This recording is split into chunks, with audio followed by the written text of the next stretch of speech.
inicialmente, vale a pena a gente lembrar os dados a respeito do adoecimento, questão pública, questão divulgados com frequência pelos pesquisadores, instituições, né? E a OMS tenta organizar um pouco de tal forma para mobilizar ações, intervenções, né?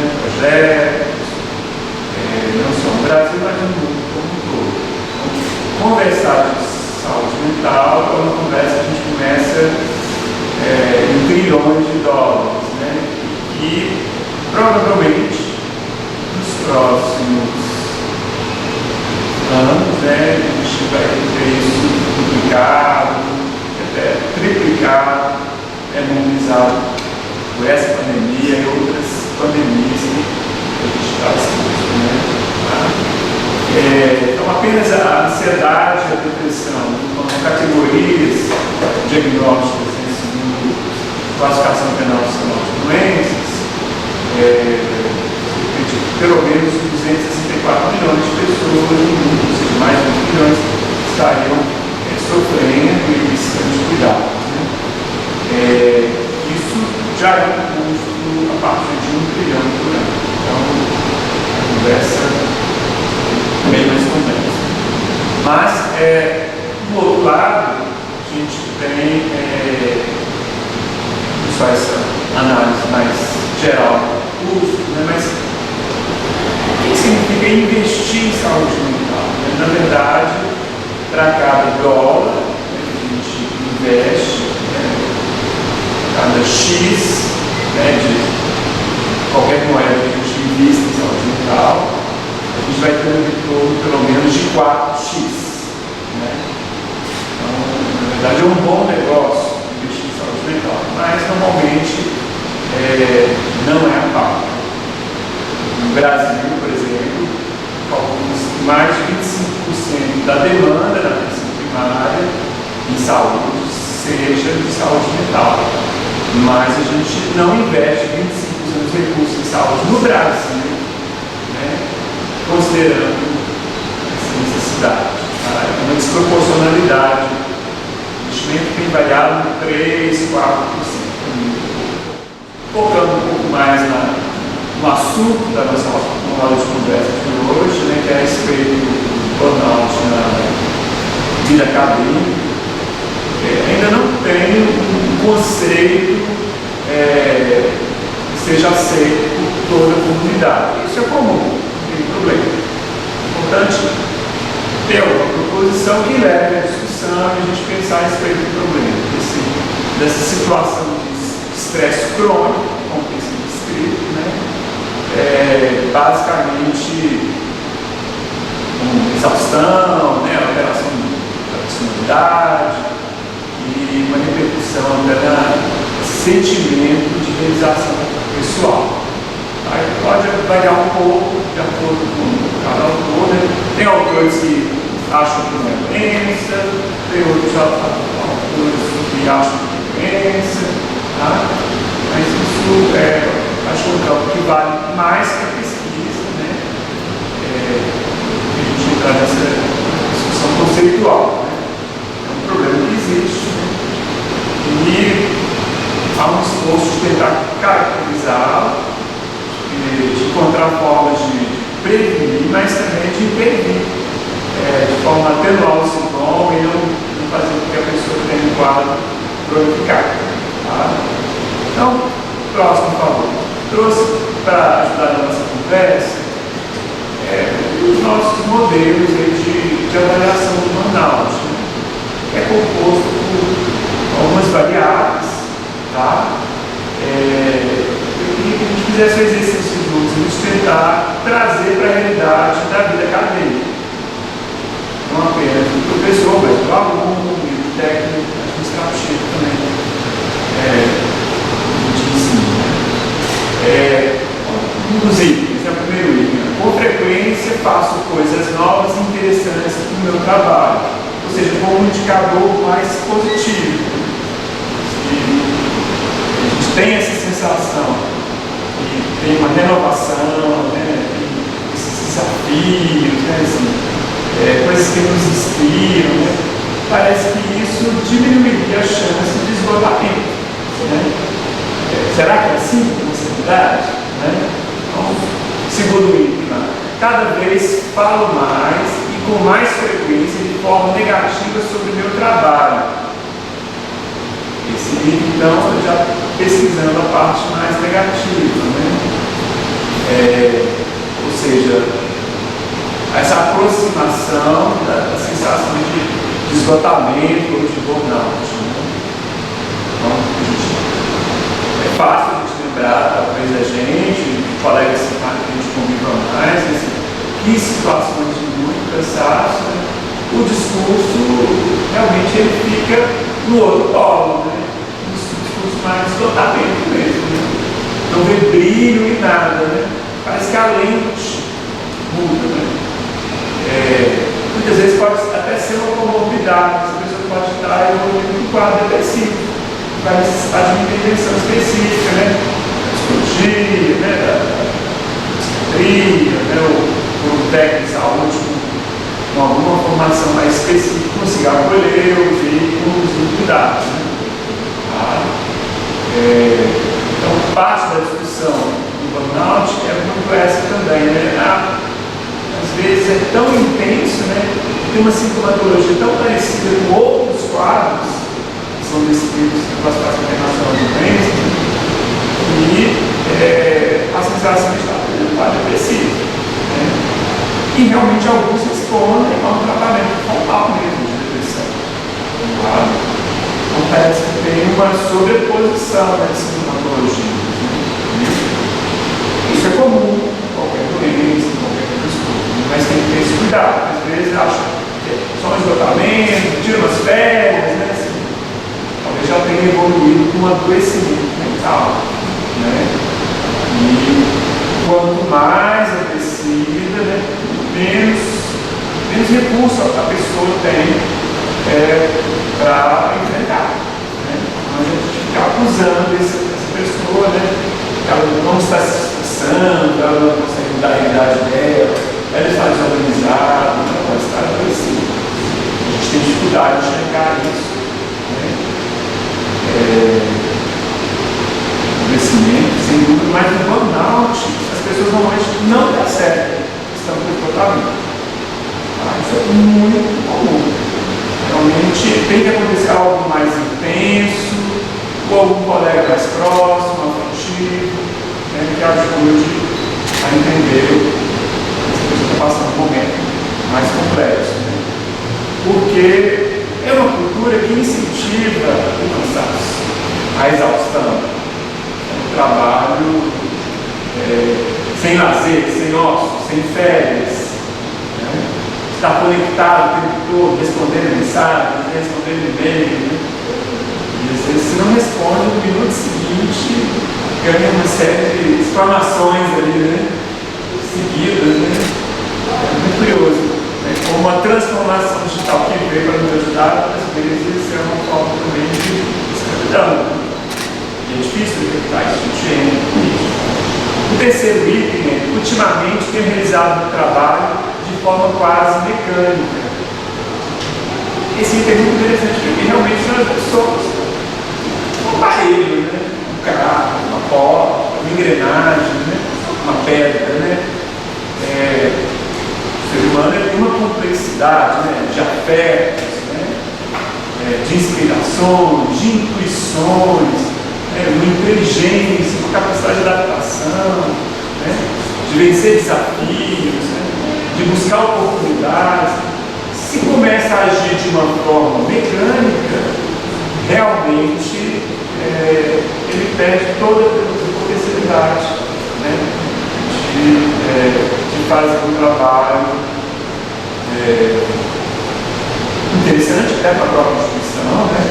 Mas também que ajude na vida dessa pessoa, na integração, né? No crescimento e outras coisas mais que a gente pode lembrar. O quarto item, considere meu trabalho um desafio positivo. Isso é muito bacana, porque trabalho não é aquilo que na maior parte das profissões, né? Cada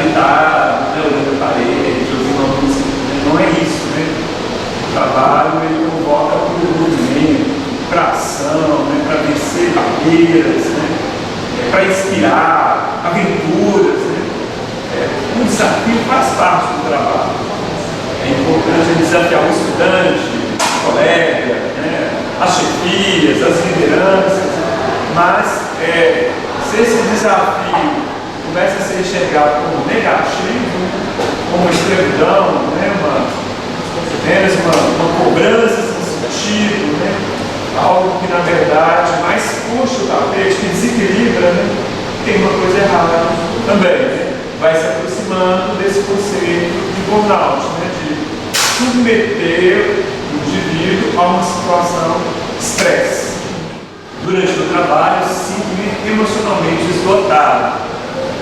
Realmente a gente pode se sentir muito realizado, né, pelo trabalho, a gente pode se sentir cansado emocionalmente pelo trabalho, mas se ao final do trabalho a gente fica achando que não sobrou nada, tem alguma coisa errada. Tá? Vai se tornando crônico, né? Nunca tem uma sensação boa, né? Tem um excesso, pode ser desligado, né? Mas é um outro indicador também. Outro indicador que foi apontado depois das tarefas profissionais, tem energia para as minhas atividades de lazer. Isso é muito legal, né? Porque a gente tem uma bateria lá de 100 volts, né, de energia, alguma coisa assim, né?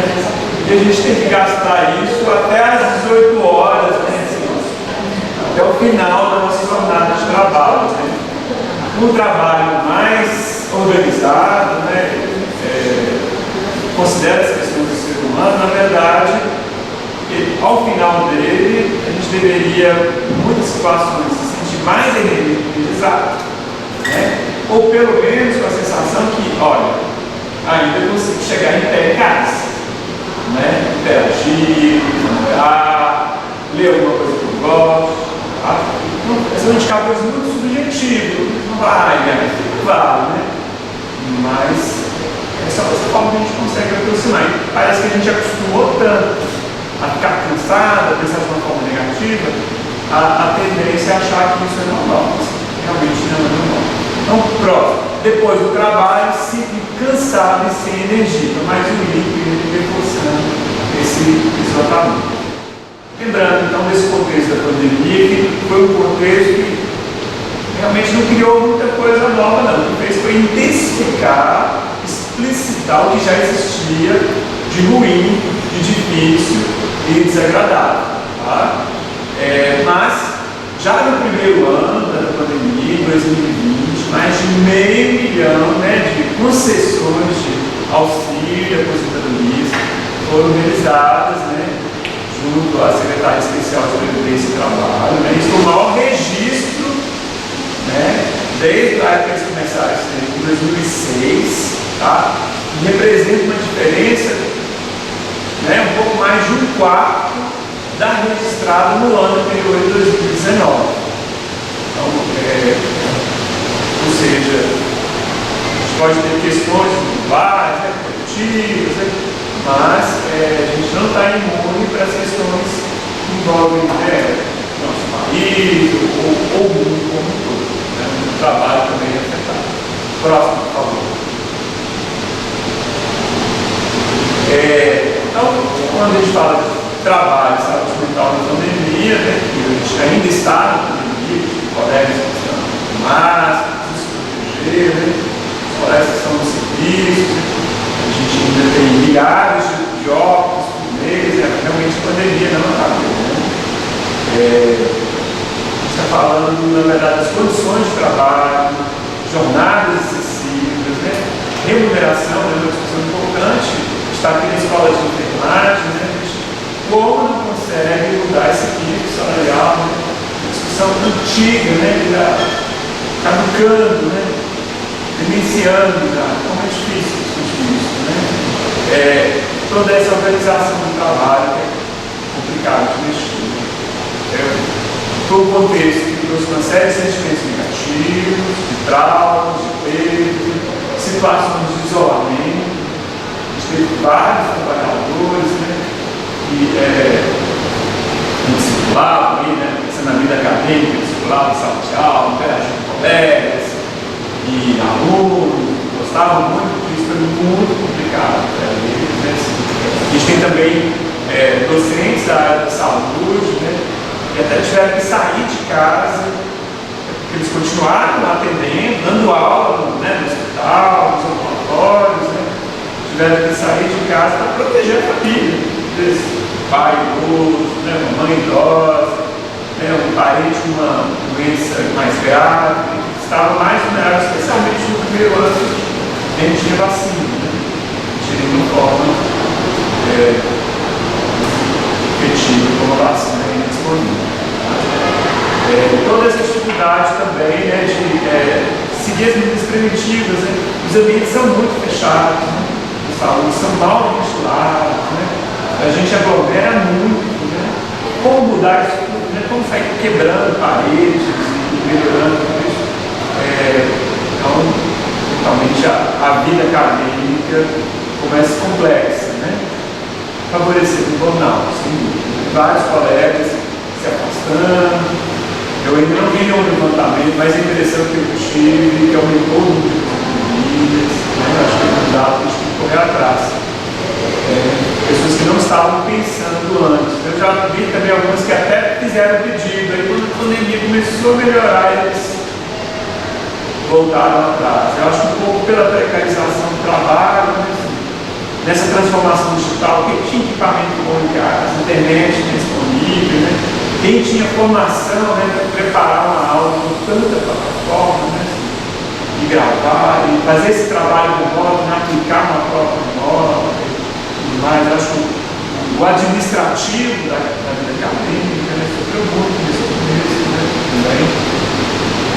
Difícil, né? Realmente a instituição não estava preparada para isso, né? Muito complexo. Eu gosto sempre de trazer que a saúde mental coletiva, né, do trabalhador e da trabalhadora pode nos ajudar um pouco nesse tipo de contexto. Se a gente aponta o problema, né, do burnout, tenta caracterizar ele, mostra um pouco dos agravantes, né, queremos que as pessoas pensem a respeito, falem a respeito do burnout, né. Eu queria trazer um pouco que a gente pode talvez começar a propor, né, no próximo fala. Eu acho que a gente tem que começar a enxergar os problemas através de níveis, né? Tem níveis individuais, né? Cada um tem sua história, os seus hábitos, suas crenças, né? Mas tem algo que talvez o indivíduo não consiga mudar. É muito desse coletivo, né? A gente não tem tanto poder para mudar uma universidade ou uma unidade, né? Do mesmo departamento, né? Tudo muito complexo, né? Lidar com isso, né? Lidar com o coletivo, com a comunidade, né? É mais mudar o país, né? Isso vai complexificando. Então, muitas vezes a gente atribui ao indivíduo responsabilidades que são da comunidade, das instituições. A gente tem que ter esse cuidado, tá? E tem um outro nível que seriam as vulnerabilidades programáticas. Algumas coisas a gente precisaria de leis, políticas públicas, né, de portarias, de financiamento, que realmente está muito além do indivíduo ou mesmo da instituição da conta. Tá? Eu acho que a gente tem que fazer esse esforço de separar as vulnerabilidades e pensar em possíveis intervenções para cada nível. Né? Obviamente a gente está pensando sempre em transtornos mentais, eu acho que é mais fácil, né? Mas quando a gente fala de burnout, eu acho que a gente vai mais para algo que vai além do diagnóstico, né? É o campo talvez da funcionalidade, né?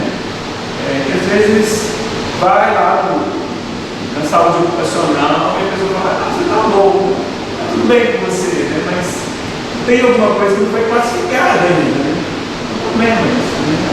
Não, o seu CID, né? Não, o seu Código Internacional de Doença não está contemplado na portaria, alguma coisa assim, né? É difícil, tá? E a própria violência, né? Não só a violência física, né? Mas a verbal, psicológica, assédio, né? São capítulos, né? Que estão em todos os ambientes de trabalho, né? Não só na vida acadêmica, mas faz parte do nosso macrocosmo, que talvez a universidade devesse se debruçar um pouco mais, até para ela servir como modelo para a sociedade como um todo, né? Para outras instituições, para instituições privadas, né? A gente costuma pensar muito no item legal, né? A universidade, né, ou a instituição está cumprindo aquele item da lei, né? Na verdade, eu acho que a gente tem que cumprir a lei e além da lei. Aí que a gente vai estar cuidando melhor das pessoas, né? A lei é o mínimo que está sendo pedido, tá? Então, quem cumpre a lei não está fazendo coisas tão maravilhosas assim, né? Tá? Maravilhoso e além da lei, né? Lidar com essa temática toda, não só de uma forma que foi, né, categorizada, né, ou, né, institucionalizada, mas a vida acadêmica tem essa provocação para a pesquisa também, para a interação, para a extensão, né, para o ensino, que a gente tem que pensando em intervenções, né, considerando o indivíduo, né, e a coletividade, né, a gente tem que ofertar oportunidades de cuidados. Se não tem essa oferta, as pessoas vão continuar como elas estão, vão piorar. Né? Então, o desafio da saúde mental é mais do que oferta. Né?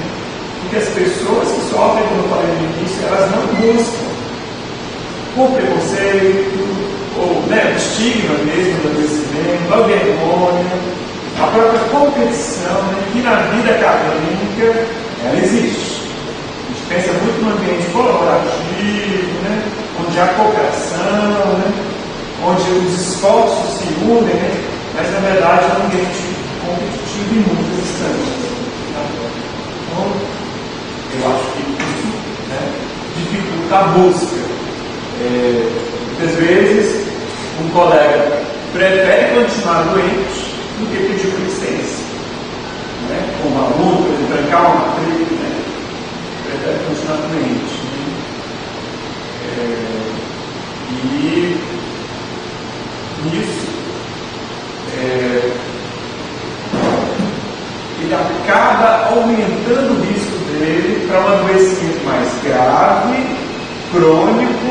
Quando a gente fala de saúde mental, a gente aumenta o risco de tentativas de autoextermínio. Então, em vários grupos, né, discutem o suicídio no Brasil, no meio das universidades, eu tenho acompanhado de uma forma mais próxima, né, faço parte de um grupo que tem mais de 100 pessoas, de várias universidades, que discutem essa temática, né. Eles têm observado que as pessoas mais pedem suicídio do que pedem licença por transformação. Então, um lembrete ético, né, baseado na Constituição Federal, mas nos princípios da humanidade, né, a instituição, seja ela pública, privada, que coloca um indivíduo ou um grupo de pessoas em alguma situação de risco, ela é responsável pelas intervenções necessárias para lidar com essa exposição, esse risco, né, para prevenir acesso a cuidados, especialmente se a pessoa está adoecida. Então, isso vale para todo mundo, né? Tá? Próximo, por favor. Então, em termos coletivos, a gente deveria pensar em formas de rastreamento de casos, uma vigilância de saúde, né? Encontrando esses casos, né, de uma forma exaustiva, procurar se tem relação com o trabalho, né? De tal forma que isso se transformasse em ações de prevenção, promoção e de cuidados mais focados. Próximo, por favor. E, finalmente, né, essas ações elas deveriam começar, né, por uma interação do que a gente tem chamado de direitos humanos, desde a década de 40, né? Acesso à segurança, à moradia, ao trabalho seguro, né? A renda e tudo mais, né? A gente precisa de lidar com as questões que envolvem injustiça social, né? Essas desigualdades, né? Que realmente afetam a saúde de todos, né? E pensando muito no ambiente acadêmico, né? especialmente nesse ambiente de equipes, né? A gente está vendo cada vez mais que ninguém existe sozinho, né? A gente nasce e recebe muita coisa gratuitamente, né? Assim, tanta coisa, né? Já tinha inventado o carro, a TV, né? O que é uma casa, né? A gente, no mínimo, tem que ofertar alguma coisa para o bem comum. Tá? Eu acho que quando a gente atua de uma forma mais interprofissional, em equipe, a gente começa a ter melhores resultados. A gente tem mais resultados, não só de cuidar das pessoas, de proteger as pessoas, mas também de ter mais resultados no trabalho, inclusive, né? nas metas que são estabelecidas, né? Nos projetos que são lançados aí. Próximo, por favor. E uma outra ideia que a gente tem trabalhado, que eu acho que tem que ser o começo, né, das nossas oficinas, nossas conversas, né, que as pessoas, pensando aqui na vida acadêmica, né, que as pessoas que procuram a universidade, seja um professor, um trabalhador, né, um colaborador terceirizado, né, um aluno, né, que eles se tornem melhores ao estar aqui dentro. Né. Somos instituições de ensino, somos instituições de modelo. Né, tá? Aí eu acho que faz sentido. Né, a gente está aqui nesse contexto. Não faz sentido a gente entrar e sair daqui. Isso não estou falando no final do curso de graduação, né, ou no final da carreira. Né, todos os dias a gente deveria estar saindo melhor da instituição. Tá? Pode ser aquele 0,1%, mas melhor. Eu acho que um indicador negativo se a gente está piorando a cada dia, a cada semana, a cada mês, ou um ano. Tem alguma coisa errada acontecendo. Né? E não é uma sensação que apenas um colega da saúde deve mensurar o outro. Eu acho que tem que ser um relato pessoal, uma percepção. Olha, hoje eu saí melhor. Aí eu acho que a gente entra num contexto mais inteligente, né, mais favorável